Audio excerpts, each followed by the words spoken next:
सुसाट car अचानक दुभाजकाला धडकल्यानंतर पलीकडच्या रस्त्यावर अक्षरशः 200 फूट अंतरापर्यंत उडाली.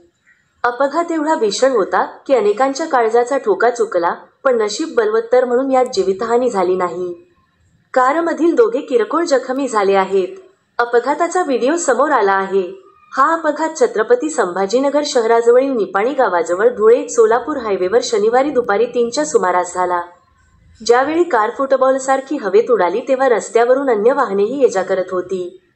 सुदैवाने कोणीही या कारला धडकले नाही, अन्यथा मोठी जीवितहानी झाली असती. कारचे मोठे नुकसान झाले आहे.